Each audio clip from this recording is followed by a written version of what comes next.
Hey everyone, welcome from White Guy. Hope everyone's awesome as always. Today, I'm going to do a little bit of digging into the wider aspects of what we've been talking about for the last few weeks in the gaming sphere, with all the information emerging from GamerGate 2, the fallout from Sweet Baby Inc. and everything like that. On Saturday, was part of a couple live streams that were going on discussing these matters, and I was just kind of in the chat rooms. And then later on in the night, I did an hour-long stream. If you want to check that out, it's listed below in the description. And I kind of start to expound on some of these things. I would also suggest looking at Nerd Wars page for coverage, as well as Hypnotic, the Angry Badger, as from Heels versus Babyface, and we've all just kind of been noticing that games have been becoming progressively more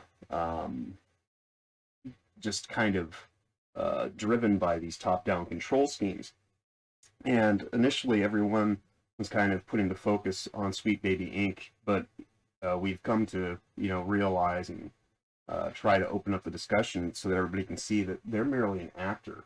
They're bot agents, and so they don't really represent their own agency. They are controlled in a sense by the people that fund them. The people that fund them would be a non-profit organization company that is owned by Weird Ghosts, and that non-profit organization company is Baby Ghosts, and in association with Gamma Space, they have been giving out money grants, things like that, to these small businesses and providing them support to get up and running. But they generally have to, follow a few provisions and guidelines and things like that. And more often than not, these guidelines pertain to specific demographics. And so I started kind of thinking about that over the weekend, back to my time in college. And, these institutions are special interest groups, lobbyists, if you will. They take money in through donation means so they can have, tax breaks and kind of be sheltered. And then if they have a corporate kind of aspect that is attached to that, well, then, it seems as though there's a lot of things that can kind of go amiss, even if your initial best intentions were, for the benefit of people in general and the industry at large.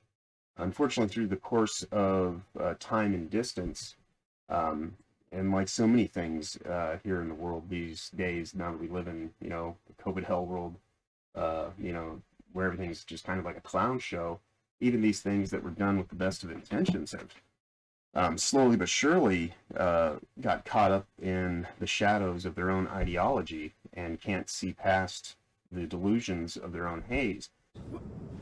He's out of line, but he's right. And so to that end, I want to take the time today to cover a special interest group that I've known about since my time in college. They've existed for a long time in the game industry, as it applies. They're actually one of the biggest special interest groups that operates within the game industry, and that would be what is known as Women in Games. And so we're going to go ahead and take a look at what's going on with them, because a lot of this information is just hidden right out in the open. And it's one of those things where, like I say, I believe these people don't think that what they're doing is wrong. It's just the way that it gets carried out, and the kind of grandiose arrogance of their ideology that prevents it from actually being something beneficial or meaningful in the long run, and ultimately kind of creates a more corrosive environment as time goes by. So if we look here on the website, First thing you see is that in bold statement, global activists for women in games and esports, and shaping the future of games and all creative industries. And so they've got a fairly vast website. Like, I'm not going to go into all of it today because this is an entire series of things that are filtered through this special interest group and the way that they go about making corporate sponsorships or partnerships to ensure that women are put in higher positions of power and things like that within the game industry. And so, like I say, there's a lot of information here. If you want to go check it out, it can be found at womeningames.org on the internet, and you can go and see what all is here a little bit deeper. We're just going to go into the About section really quick. Here in the About section, we can read, "We are activists. We believe that getting more women in games and esports should be framed as a national, international, and strategic priority, a business case for stronger teams, better insights, innovative new products. We believe in more people, more diversity, and more perspectives." And, that's a fairly benign statement. There is some stuff that's just kind of a little bit kind of, I guess, concerning when the very first thing is we are activists. Activism in recent history has not really been anything more than a self-serving kind of ideology space where people become cultists in a sense. And so even though they're not necessarily probably set out to commit to anything heinous or malicious intently, unfortunately their broader view of things doesn't take into account that if you want organic natural growth, you actually have to put in the time and effort to make that happen. And so if you want more women in the game industry, then more women just need to be interested in the game industry. And so, I don't know how you solve that problem, but in the short gap of the last 15, 20 years that I've known of this institution, they have been more interested in getting women into hiring positions and being part of leadership because they generally don't have the same technical skill abilities as a lot of the men working in the industry.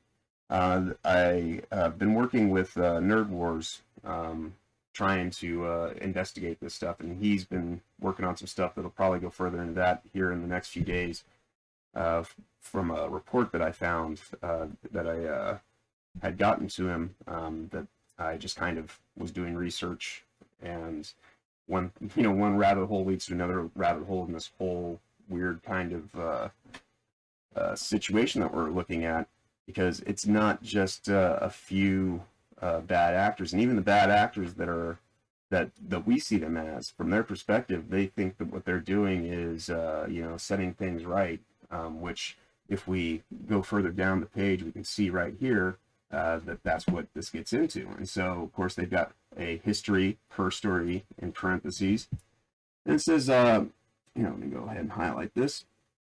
So, Women in Games is a not-for-profit organization founded in 2009 when women numbered only 6% of the game industry workforce. In 2020, we have a global average statistic of 22%.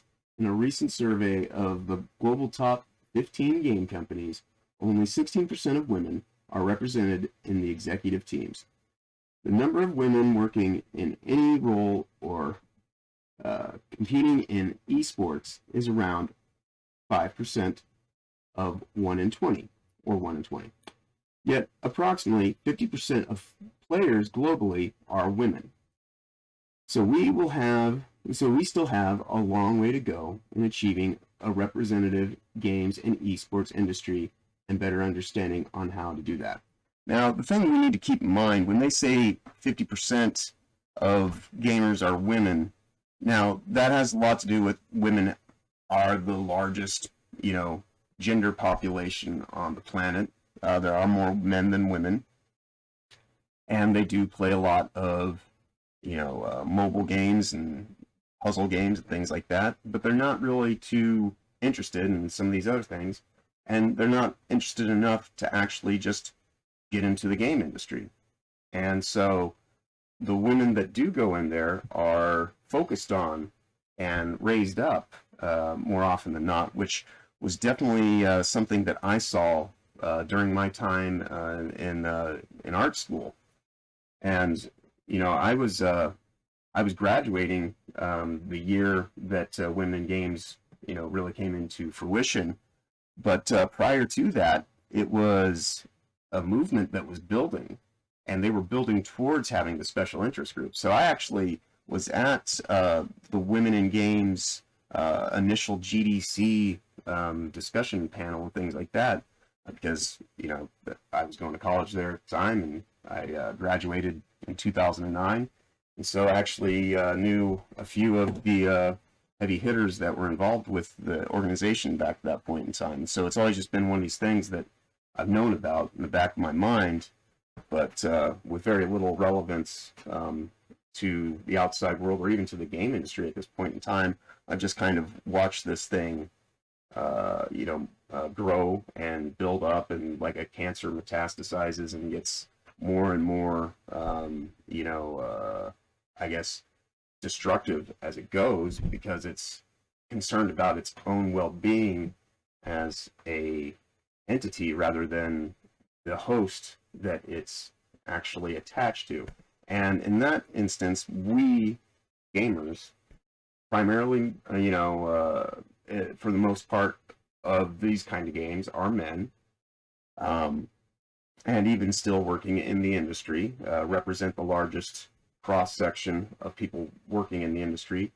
You could say that in a sense, we are the host, and that's one of those things that they've been trying to be a game changer to make in their own image over the course of years.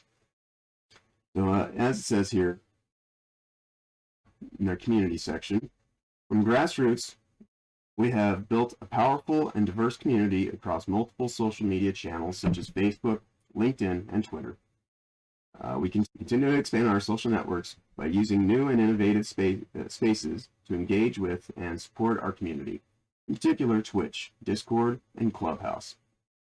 Harassment and discrimination continue to be live and urgent issues both online and in the workplace, and we have safe spaces for exchange and support, as well as reflective and active spaces in which to develop countermeasures to what are unacceptable behaviors in games and esports. And so this is kind of the thing where, it refers back to the original Time's Up, Me Too, GamerGate, and all that kind of stuff. And that's why I think that it bears some relevance to bring them into the wider discussion and investigations that we're doing, because Women in Games is seriously one of the largest special interest groups within the gaming industry. I think that there's definitely a lot of work to be done to look into this fully, but I just at least wanted to bring it to light so that people understand that, a lot of this stuff comes from a place of ideology that kind of, just goes out of whack over time and distance, because people just, they want the thing now. They want to simplify. They want to get to, the last chapter more often than not than read the entire book, and understand like all the nuance and sophistication that would be necessary to change this from a natural organic kind of standpoint. You'd need to have a lot of really talented women that are very highly skilled in game development and game design aspects that are focused on going into the industry and really just, bringing their best effort and getting there on merit. As we go down the page, it says, just this little blurb, there is work to be done to make gender equity and parity a lasting reality. And so that's the thing, is women in games doesn't even necessarily represent women in games now. It represents women and other marginalized groups, of the alphabet community and the like. And so, you know, to just kind of go and encapsulate all these other issues into the larger umbrella that is women in games, it starts to get a little bit cumbersome and difficult, and that's where some of these difficulties start to seep in, because women in games is a very powerful special interest group. Like when you talk about like how are laws made and this and that, special interest groups, this is lobbying. Like they get money from donations, they put it back out into the industry, they go and they fight for legal representation through the government, and all these things kind of work together to create the overall environment that we're living in. And so that's what I've been saying the last few days about this stuff, is if we go and we just try to blame a few specific bad actors, well, then we still leave the directors that gave them the direction, the production houses that funded them and gave them the opportunity. The entire system itself has become so pervasive and kind of educated idiots in their arrogance that at and of itself becomes an issue. And like I said, I don't necessarily think that any of these people are necessarily malicious by intent, but it's more a matter of there's shadows inside of them that they don't see when they look in the mirror.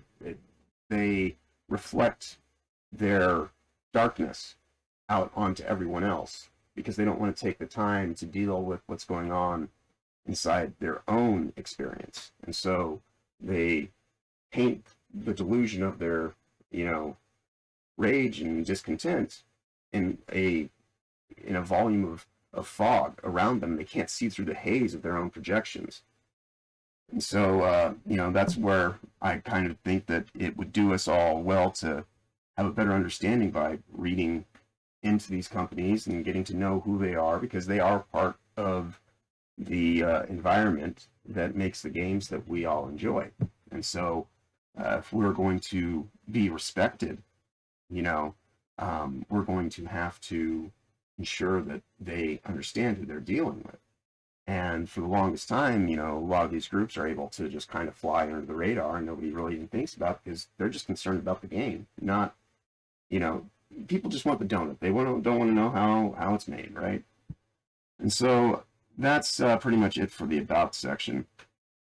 I just kind of wanted to, open this up so that people can begin to understand that there's a lot of things to look into and work to be done if we're going to actually try to find a way back from where we've wound up, where the industry is so, just, I guess, blind to the reality of the situation. Like I understand that there are a lot of women on the planet, and there are a lot of women that play, a wide variety of games, but that doesn't mean that they're entitled to work on an equal, like this. That's the whole thing about like this representation bias, pushing the idea that, well, if there's this many of this group, then they have to be that much in the thing, because a lot of the time what'll happen is the math will get thrown off. I was looking through some documentation that refers to the entirety of game developers that I shared with Nerd Wars for his reporting. And so I'm not really going to go too much into it, because I'll let him do that since he's working on it right now. But one of the things that was in there that was really interesting was they were talking about they got 3,000 anonymous respondents, but from the anonymous user data, they extrapolated that 20% of the respondents are minority groups and women. And especially amongst them, you know, people that identify as non-binary or other such things. And so when you're conducting surveys and you're not getting representative kind of allocations of that, the numbers start to get a little skewed and fudged. And so based on the data that they're collecting and the way that they're interpreting it and then spitting it back out into you know, regional settings, things begin to get unbalanced and don't really make too much sense when you start looking at the math that's at play and the way that their statistics play out. It really just starts to make you wonder, like, are they specifically, you know, asking information from specific stakeholders and, you know, people with vested interests so that they can, you know, begin to be more ignorant and flippant towards problematic white guys that just want to play video games and just want to have, like, you know, a good time, not really think too much about any of that other stuff.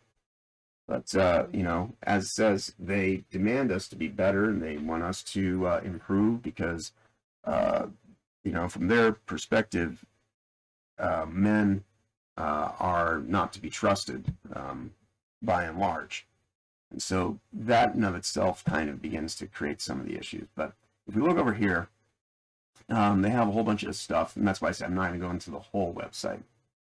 But I do want to talk about their resources, because right here they have this one right here called the Manifesto. And that's the one that I think is probably the most interesting. So we're going to go ahead and pull that up. And it says here, the Women in Games Manifesto. Go ahead and highlight this. There we go. All right. So it says, a call to arms for gender equality and equity for women in games and esports. Women in Games has launched the Women in Games Manifesto, deeply rooted in the spirit of the suffragette movement. It embodies the collective resolve of women in games to promote fairness and gender equality in games and esports sectors. 50% of the world's population is women. 50% of the players in video game across the world are women and girls, yet only approximately 23% of those who work in the games industry are women. Women working in the industry are less likely to be in game development and programming roles and less likely to be in senior positions, and only a few studios are owned and run by women. There are serious challenges in the game sector with toxicity against girls and women players online and sexual harassment of major corporate events, along with discrimination in the workplace. 72% of female players experience toxicity online, with girls and women encountering dark and threatening behaviors. After being aggressively quizzed about their gaming skills, which often leads to more violent verbal abuse and threats of rape. Women and girls are detrimentally affected by these harmful actions and environments. And along with the negative press that follows, this affects their mental well-being and discourages girls and women from pursuing an education or career in games. This picture needs urgently repainting. The time for change is now. Yeah, well, you know, that's just like your opinion. And this comes from their CEO. Her name is Marie-Claire Isseman. She's CEO of Women in Games. And I have already downloaded the Women's Manifesto, so we don't need to do that, but we are going to take a look at it. And so we got the Women in Games Manifesto, there's the front page. And then we scroll down and we look at the table of contents.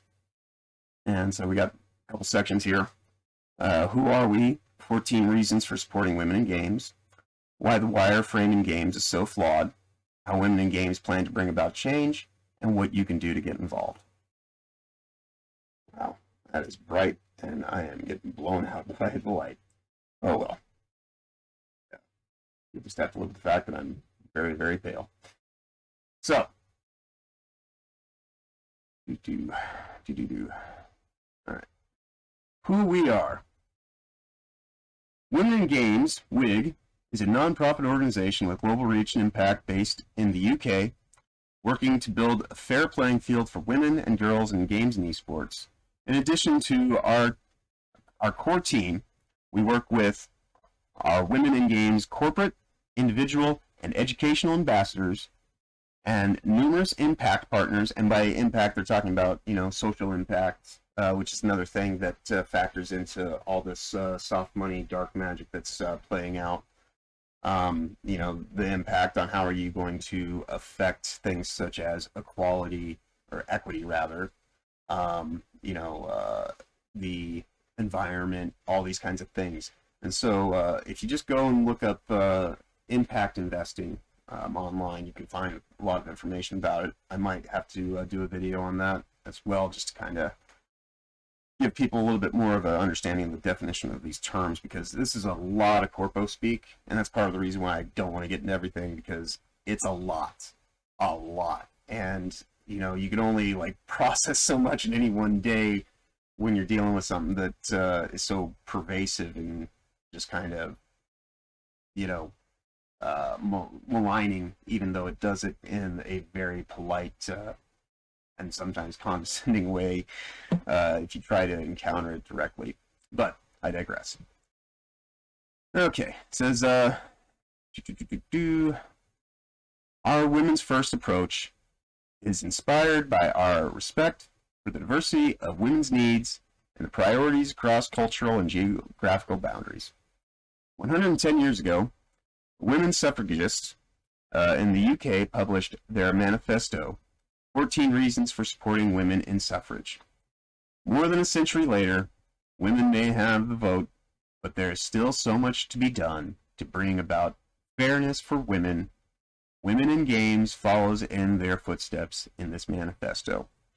And so that's one of the things that is, that conflates these issues, is that you start dealing with people that their idea of fairness is not based on an idea of everyone being equal to begin with, and having just the equality of choice and being able to make your own adventure.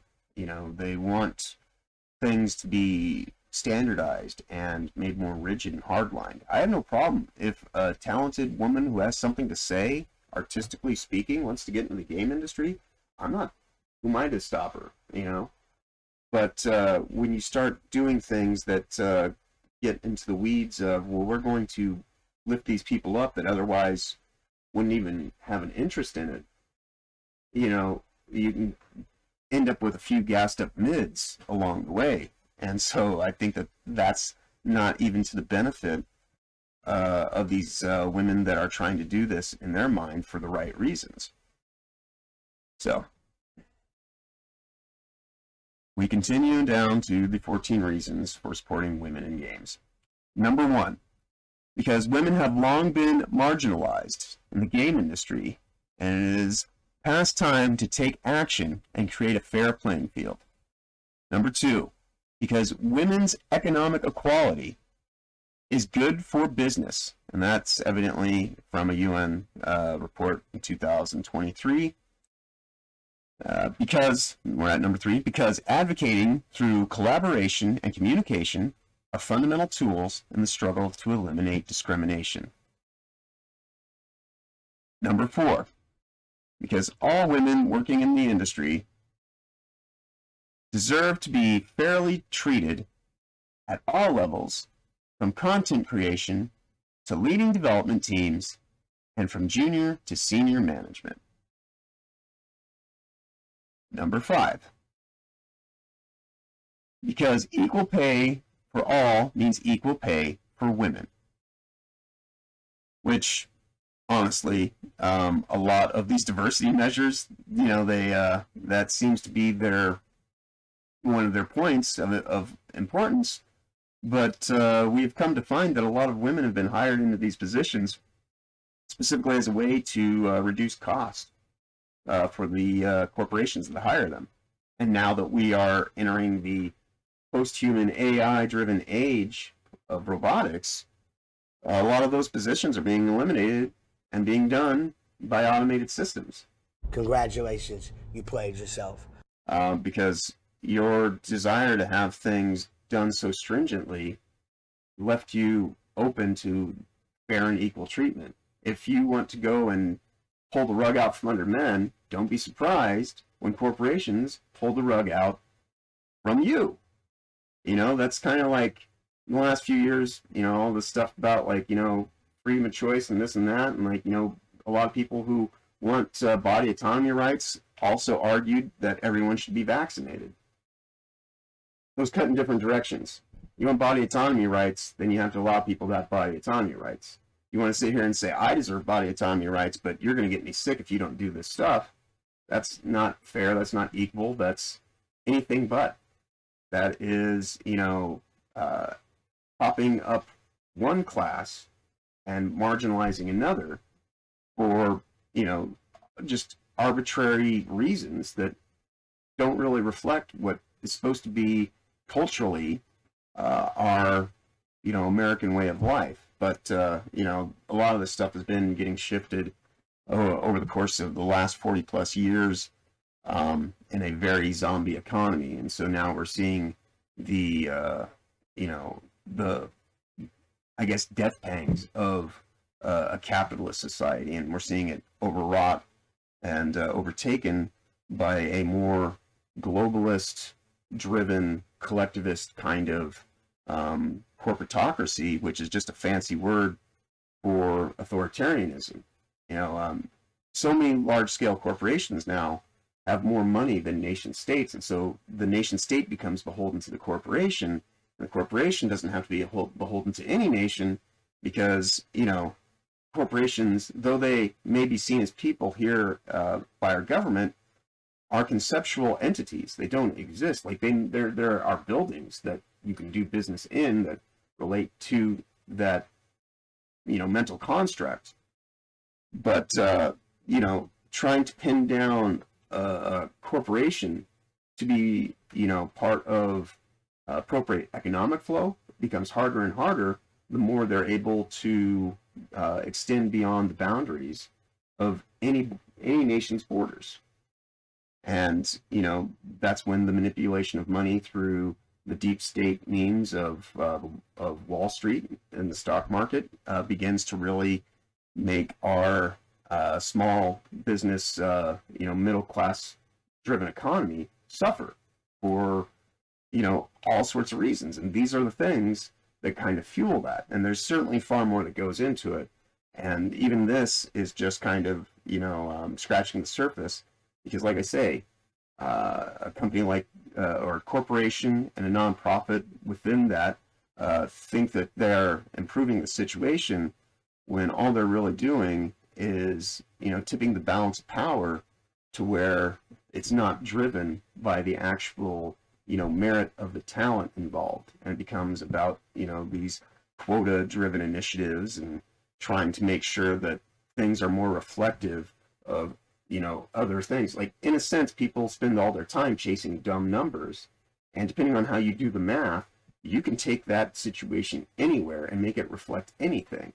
And so that's when I start talking about, like, the dark aspect of this. That's really what it is because it starts to be something that is driven more about, you know, the ideology of moral, ethical imperative that you can't be questioned, and anybody that does immediately you know, misogynistic or, you know, part of the patriarchy or whatever labels they want to throw on it.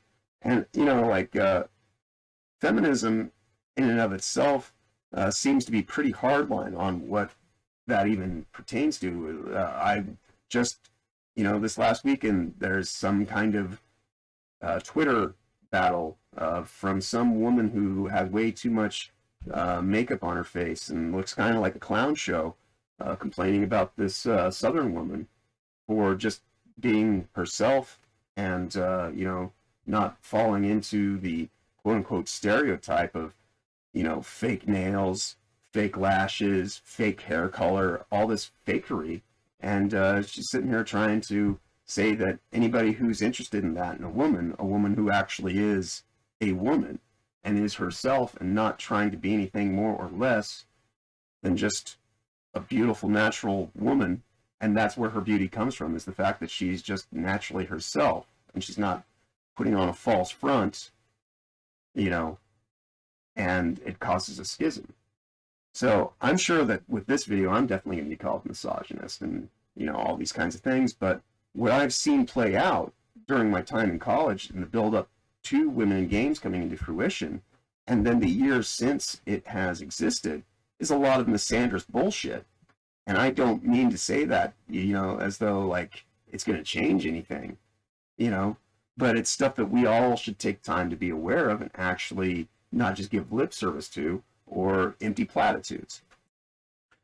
Number 6, because in order to make the games industry a place of fair play, we must foster an environment in which everyone belongs. Again, if you want to belong in something, get involved and just join in with what's already there. But you come in and you start, you know, saying, all right, now we're playing a new game, and you start just changing the whole situation, you just walk to the door. You're going to cause a lot of, you know, just aggravation and resentment.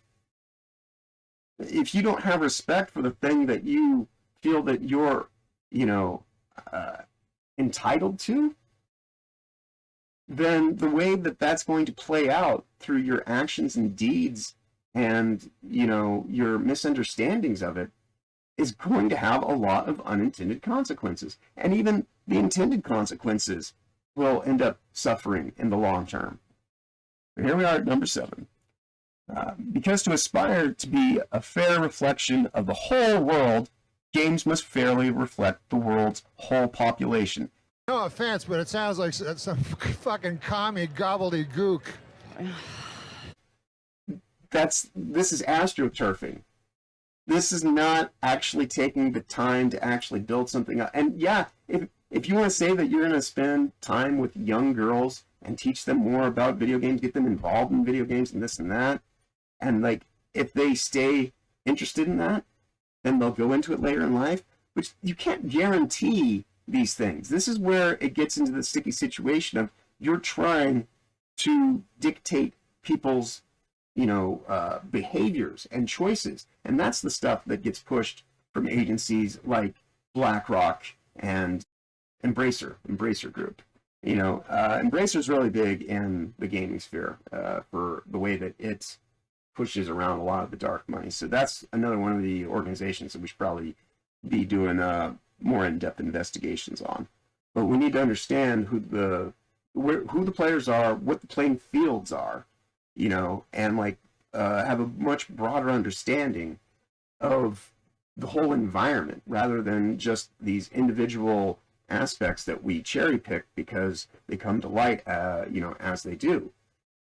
And, you know, not to say that we shouldn't take the time to deal with those as they become, you know, relevant, but the thing that's behind it all is also relevant because it's the thing that drives those smaller instances, and we only see the small instance rather than, you know, the totality, like their own mindset, you know, like it has to be reflective of the whole, right?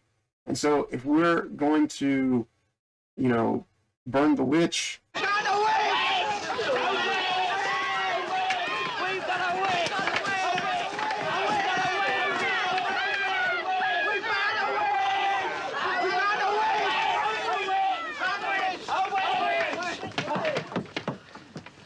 the witch, may we burn her? quote unquote, and like, you know, get through this GamerGate part 2, we're going to have to be a lot more understanding of the entire, you know, broad scheme at large, and that is playing out in real time. Because if we don't do that, you know, then we're just going to constantly see these flare-ups time and time again. And if we don't have the association on where and how they happen, it's just going to seem like, oh, this person's malicious. This person, you know, is trying to destroy the industry. And, you know, it's not that they're trying. It's just a byproduct of their willful ignorance to actually appreciate anything outside of their own perspective. So we continue for the back half of the list. We're at number 8. Because sexism and harassment are a scourge on the face of the game industry, and it falls to everyone, particularly leaders, to ensure the health, safety, and well-being of women. Because toxic gaming environments prevent women from participating in civilized communities of play. Now, here's the thing about being civilized. Civilized is an ideal. And that's another one of those words that doesn't really mean much of anything. Because you can have a lot of, you know, darkness and destruction carried out in the name of civility. But as long as you're not the one doing it, you get to wash your hands and be absolved of any guilt or wrongdoing, even though the thing you set into motion is from your intention. And so that's why I talk about this stuff a lot in the ways of like being like dark magic and things like that, because a lot of people have been enchanted themselves and are just carrying out the you know, spellbound aspect of the way that they've been hypnotized and overtaken, and that causes more direct and indirect suffering. Number 10, because women's life experience. Okay, if you're alive, you're having experience. Like the idea of life experience. What's your death experience? Nobody's talking about their death experience because they're dead. You don't have to say life's experience. It's just now I'm picking hairs, but it's a pointless way to turn a phrase. But because women's life experiences and professional expertise are wildly diverse, bringing more innovative ideas, developing better games, and a richer, more vibrant creative culture for everyone. Number 11, because in order to achieve fairness, the tangible barriers that prevent women from entering the games industry must be removed. Now, that's where you start seeing the things that create these, you know, initiatives to put women first and put them ahead and like give them a leg up and give them, you know, extra advancement, and that in turn gives them merit to have as a, you know, calling card when they actually go into these things.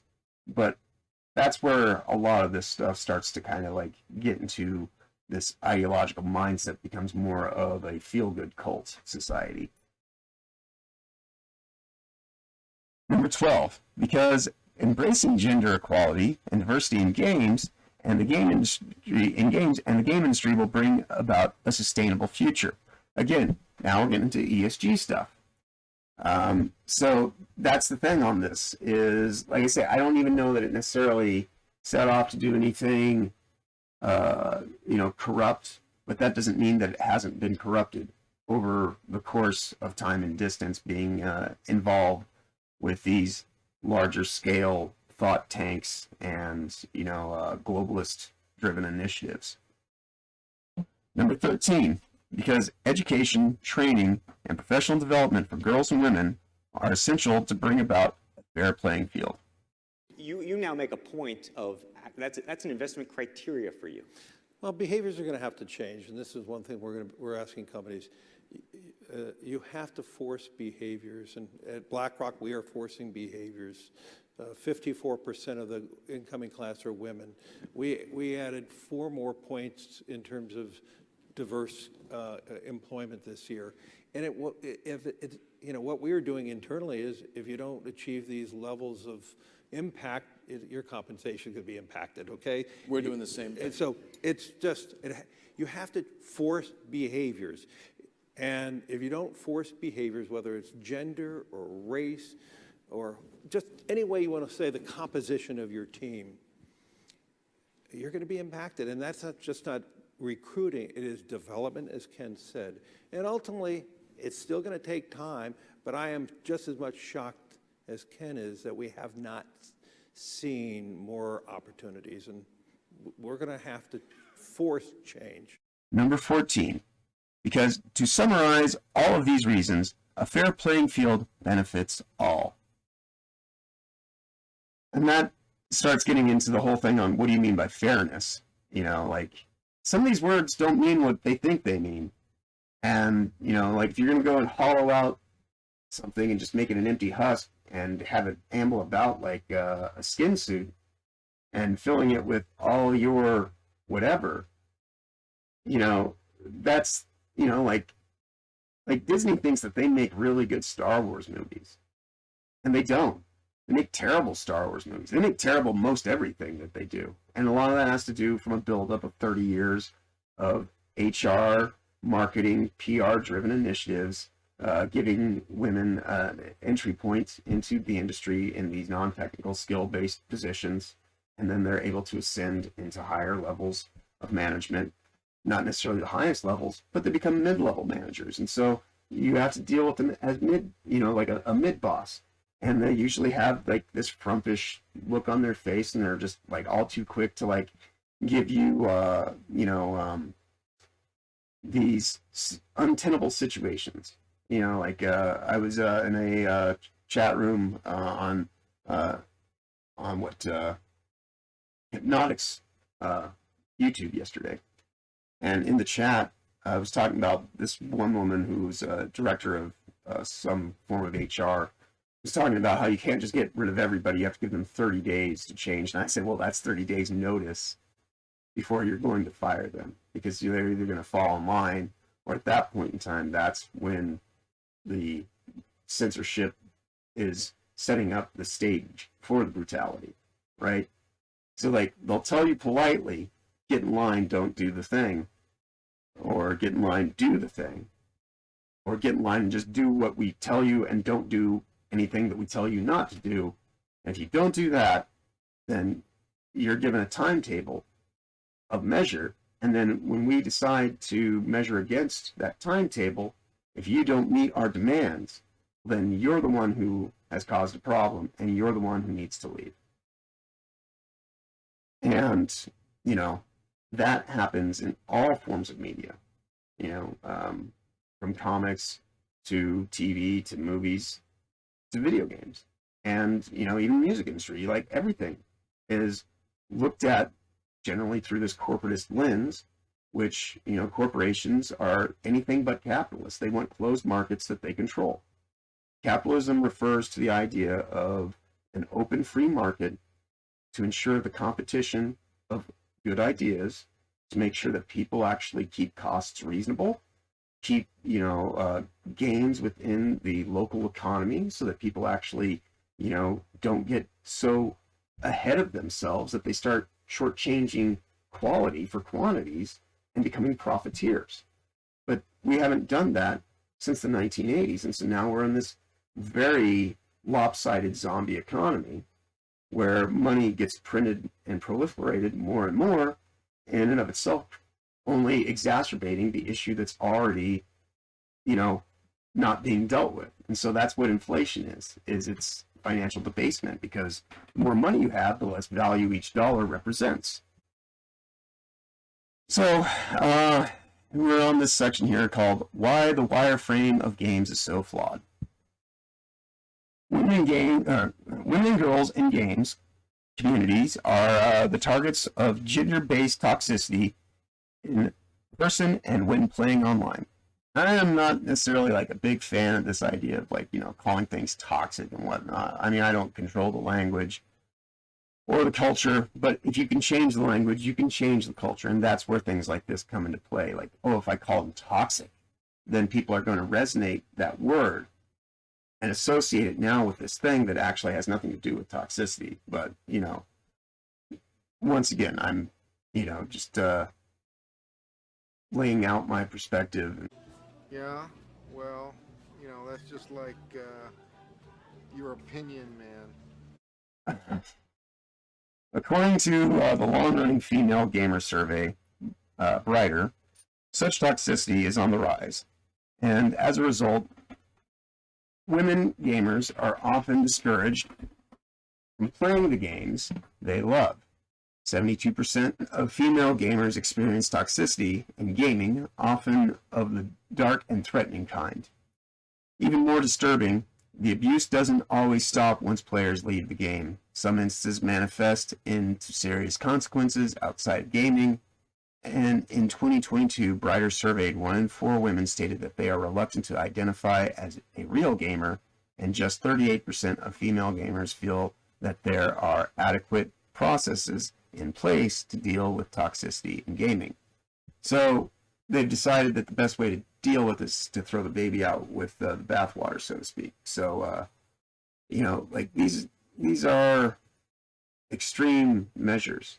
We have laws in place. If someone breaks the law, you don't, have to deal with it beyond like the simple law. Like if someone's harassing you, that's harassment. Doesn't, like all this stuff. And so like a lot of the things that we've done, the path to hell is paved in good intentions. And that's like the last 30 years of political correctness, just trollop kind of, trash logic. But again, I digress. Allegations of discrimination against women working in games and esports have continued to emerge globally and within small studios, large multinational businesses, beyond single companies or individual events, such as the 2023 in-person Game Developers Conference. There's a prevalent culture that enables unacceptable behavior towards women, which at its worst includes physical threats and harassment. Women's representation in the games development community remains extremely low in comparison to their employment across the wider world of work. GDC's 2022 report reveals it has declined to 20%. Other research, such as that conducted by WIG, would suggest that in the UK, it is as high as 30%. Although a lack of granular understanding of the specifics role that women play across disciplines and levels makes it impossible to understand their true involvement. And so, like, this is where a lot of these consulting firms come into play, because the women get hired, they can only go so far, because they don't have the technical skills and whatnot, and they want to get more women in the industry, and so they proliferate, and they make these consulting firms that go and end up becoming the supervisors of the people that are actually doing the technical work in the technical positions. And so now everything has to be run through a, vaginal tunnel of, consideration and feminized, and, and everything has to just kind of be brought in line with that kind of stuff. And so artistic integrity suffers. And so a lot of these games, especially on larger scale entities, aren't really coming from a place of context. And that's what drives things to be content. If there's no actual passion behind what's being done, and it just becomes, a mechanical kind of condition, a lot of things become, robotic and without any rational meaning in the long term. Further detailed research into women's representation is urgently needed in order to make women's work in the game sector visible. It is crucial to reveal gender-based disparities in the game-making process and how women are being affected in achieving leadership roles by the broken rung, at the first step up to management. How Women in Games plans to bring about change. They're game changers, y'all. Isn't it great? All right. Women in Games advocate for all women, girls, and people of diverse gender identities. And so now they're not even necessarily representing women, just people that want to be women and aren't. Sticking feathers up your butt does not make you a chicken. But whatever. As well as transgender, gender diverse, and intersex women in order to positively influence public discourse and bring a culture of fairness and belonging to work and play spaces. We address critical sphere of actions defined by our priority areas of focus, giving voice to a global community who supports our cause and one another. And again, these are empty platitudes. Sounds nice, reads well, it makes for good, press release statements, or, things to put on your corporately backed nonprofit organization website. We promote the interests of our community through a vibrant ecosystem of women in games, corporate, individual, and educational ambassadors. We currently have over 1,600 individual ambassadors across 70 countries worldwide, and over 40 corporate ambassadors and education ambassadors in our community of active supporters.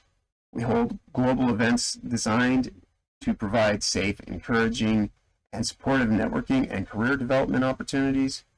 We produce significant publications that provide important insight into how to achieve gender fairness in the game and esports sectors.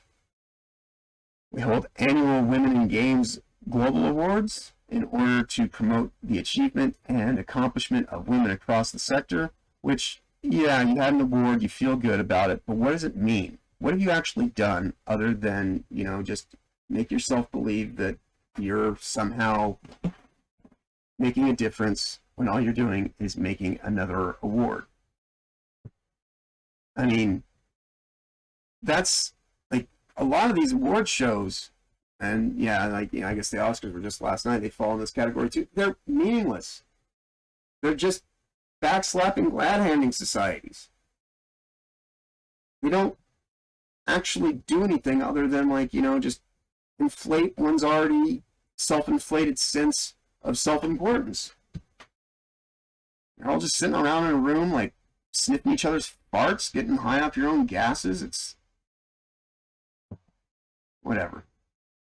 And we collaborate with other organizations that share our vision to research and development projects. So that's, again, referring to these consulting firms and things like that will have to be gate checked against your artistic endeavors as a game maker. All of our work, which continues to gain widespread recognition, is undertaken in order to achieve real change, both in public discourse and about fairness to women, and in all the lived realities for women in the games and esports sectors. Our work has been widely recognized, with our organization winning the SIG Industry Award for Diversity in 2022, while our CEO, Mary Createe was awarded the Outstanding Achievement Award at the MCV Women in Games Awards, as well as the Diversity Award at the GameIndustry.biz Best Place to Work Awards. She's a powerful leader. Yes. In a very woman-centered world. Whatever. Now, if you don't recall, GameIndustry.biz is also where Kim Belair freelance writes articles, and so that's where you start to see some of these connections to the stuff that we've been discussing. It is a very incestuous system of networking in the games industry, and when it's being driven by an ideological mindset through female controlled HR hiring practices, you start to see how a lot of this stuff begins to disconnect and makes it very difficult for people who just want to do the work of being creative, because they can't even be creative unless they, meet all these quotas and box check everything and make sure that you have this there and that there. And, because people talk about wanting to have this rich, diverse world of compassion and understanding, but anything that they don't understand, they just want to cut off and throw in the memory hole of time and censor from actually being part of reality. Because if they can change the shape of the world and make us all forget our history and our past, then, we can just live in a utopian kind of, one world government kind of society where everyone has to get along. Nobody can be sad about anything, because you'll own nothing and you'll be happy. How do we do that? I think it's one thing in narrative, because honestly in narrative it's a little bit easier to implement because we have the power to go like, oh, we can build choices that consider, you know, marginalized identities and just write them into our work. We can decide to tell stories that present like, you know, very rare narratives and representative experiences. And we can kind of work on detokenizing our minority characters. And so in that way, we do have like a lot of power to actually affect the change that we want to see and to work all of these concepts in our material as narrative developers.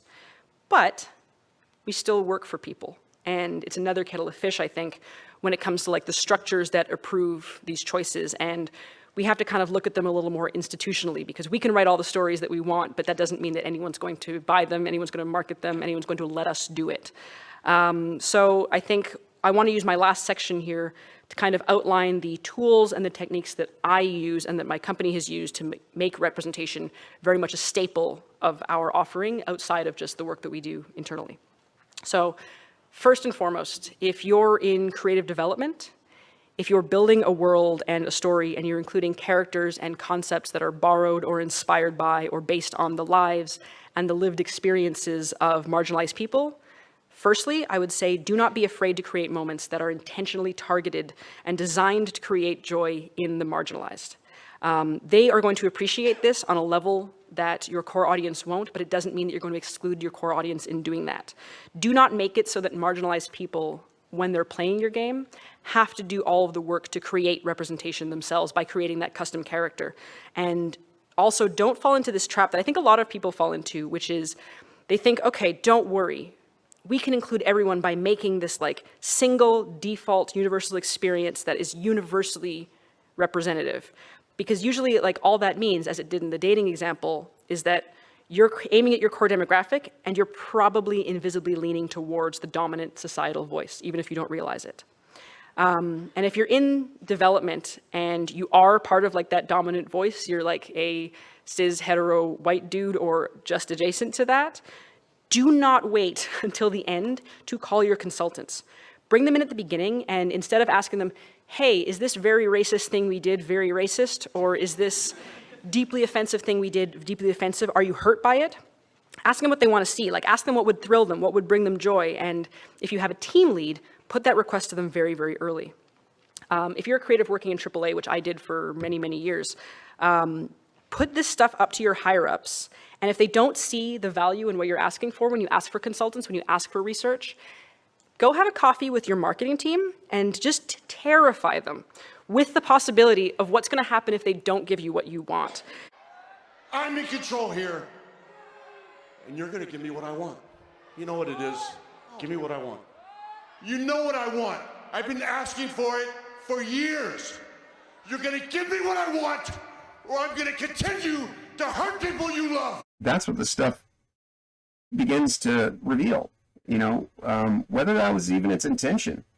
The way it goes about setting it up only makes for a more willfully ignorant control scheme where you are either compliant and lose your freedom of choice, your body autonomy rights, your actual, you know, will to be.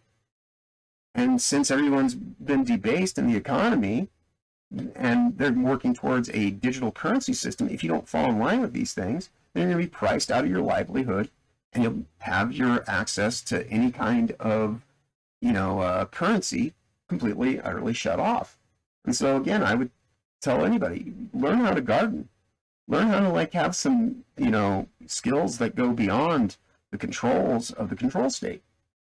Because it's only when you start to, you know, emancipate yourself from these stringent control schemes that you're actually going to have like a measure of freedom and the ability to actually be yourself. I'll say it again, like I said the other day in my last video. An honest threat is still far more polite and considerate than any disingenuous promise that is said polite and in a kind manner. It doesn't matter if you say it nicely. What you say is what you say, but what you do is, you know, in many ways kind of more, you know, important. There are people that have, you know, like, I'm very harsh. And that sounds terrible, but that's the point. It's supposed to sound terrible because I'm a problematic white guy and I'm referring to the fact that I'm not perfect. Not trying to be. And I said this in the last video, but if you don't go and see it, I'll just say it again. Because it bears repeating. I'm not seeking perfection. I'm perfectly fine to better myself. But I know that if I ever get to a point to where I'm like, life is perfect, and I have achieved the pinnacle of everything, and everyone should be like me, well, even if I did somehow find perfection, which in and of itself is a subjective concept, I'm now going to hold everybody to the standard that they have to do exactly what I'm doing. And when I was working, living in the Pacific Northwest, working at a naturalistic, holistic doctor's office, I met some of the most militant vegans, some of the most just kind of, repugnant, ignorant people preaching about equality and equity and, coexisting and all this kind of stuff. And they are just, a happy, happy, joy, joy, feel-good society of, glad-handing, backslapping. Yeah, well, that's just like your opinion, man. They're kind of completely up their ass and around the corner on just about everything. And it doesn't have to be that way. If you want to just eat salad, fine, just eat salad. I don't care. But you don't have to tell me every moment of every day. You certainly don't have to try to chastise me or, deride me because I don't make the same decisions and choices that you do. Because you sit here and you say, oh, I want freedom, I want liberty, I want all these things, and I deserve them. But if you're not going to extend that stuff in the opposite direction, then all you really want is revenge. And you're taking vengeance. And you're doing it in the most slapdash kind of hazardous form. And you're only making a more fomenting, toxic situation that is looking to explode at this point. We're at a tipping point. And that's the reason why the industry is going through what it's going through now. It's unsustainable to follow these directives and, dictates and still actually have your projected outcomes. People don't just go along with it because the person behind it all says, this is what we're doing and why we're doing it. Aren't we so, caring and compassionate for the world that we're going to go and, cut it off at the knees so that it will never know what it's like to run free? It would be better if it were in shackles and in chains and never had an opportunity to step out of line. That's the world we're creating right now. And if we allow this to progress further, with the game industry being the technological leader in the way that we encounter a lot of these things, that's where you're going to end up in the society where you're shut down and you don't have access to resources or anything like that. People constantly talk about a dystopian future hellscape where the lights shut off, as though that's a bad thing. And, we've lived without lights and electricity before. But the more that we live under the dome of this high-end demonic technology, it seems, in terms of the way that it's carried out and driven, to be in a lockdown authoritarian control state that can shut off every aspect of who you are, freeze you out, put you in these blacklist back channels, shadow ban you, all the like, just because you don't fit into what is being advertised as the way things ought to be and they should be. This is Animal Farm.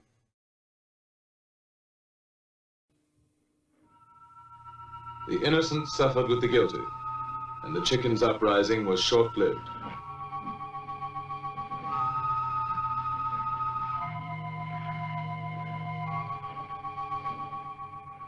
Comrades, I have made a terrible discovery.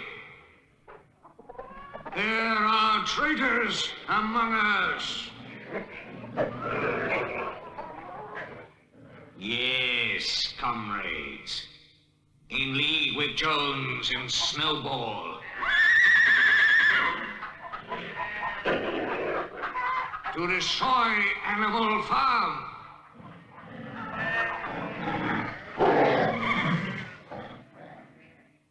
Who else is guilty? Stand up and confess!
can you get involved? Women in Games is a not-for-profit organization, and our events and initiatives are mostly free at the point of entry for our community. We rely on the support of our corporate ambassadors, sponsors, and donors to help us to fund our work and assist us on our journey to achieve our goals and missions. If you are a game studio, associated games company, or esports organization, please contact sponsorships at womeningames.org to find out more about becoming a corporate ambassador or a sponsor. If you would like to donate to help fund our goals and missions, please click here. If you would like to talk to us about how you can help get involved and fund some of our projects and research, please email our CEO, Marie-Claire Issamon, via her email, mc.issamon@womeningames.org. And if you are an individual and would like to join our ambassador program, click here. So if you go to the website, you go further in detail on that stuff, but I think we have pretty much exhausted this other than their donate page here. Women in Games is a not-for-profit organization, and most of the work we do and the initiatives and the opportunities we create for women and girls is free at the point of access for our community, whether that's a career development advice, introduction to recruiters, personal development, networking, or more. And then, of course, it says visit womeningames.org for more information. If we do that, then we'll just be right back where we started the video. So with that said, I do appreciate you taking the time to stop by and be with me here today while I go over these things. And there certainly is a lot to go over, to say the least. So we can go ahead and take that down.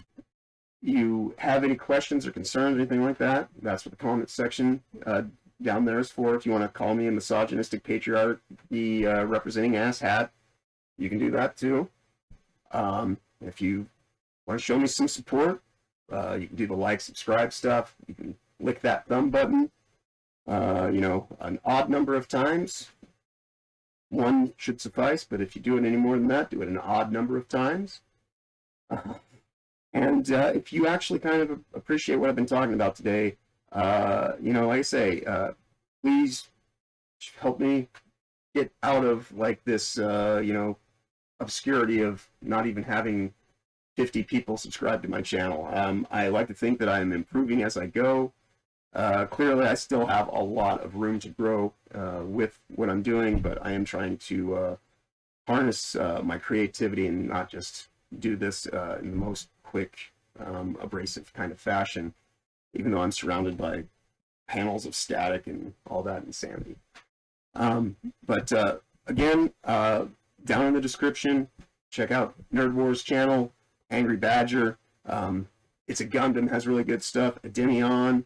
I'm going to have links to all these people that are doing really good coverage. Hypnotic, as I said, like the people that have really been in the last few days and weeks and months taking the time to focus the lens on the situation in a, in a broader scope than just, oh, it's this, and if we just take care of this, we can stomp it out today. Because it'll be like the award show that I was talking about. We can destroy one life at a time. You take a scalp, if you will, and have our battle trophy. And, just get lost in the kind of bloodlust of it all. Or we can actually take the time to do the corrective measure, which is to point out to these seductive elements that fuel all that we're on to them, and that they actually need to start doing things a little bit more legitimately, because, part of the harassment that they speak of is grown and born out of the reinforcement of, men losing men's spaces. I think women's spaces are important, which is why I think that, only women that are women should be in women's sports, and only men that are men should be in men's sports. If you want to have intramural sports, call them that. Because then you're dealing with people who actually take the time to say, all right, well, I want to play with everybody. Okay, well, have at it. I'm not going to stop you. But, when we go and start changing terms and definitions of things, then we just end up in an empty society full of malcontents and, you know, people that are trying to game the system, quite literally. With that said, again, I do appreciate everything for anybody who stuck around with me for this whole time. You know, I hope you have a fun-filled remainder of the day, an awesome week going forward. Safe travels wherever you may go. And other than that, you know, be awesome as always. I'll talk to you again.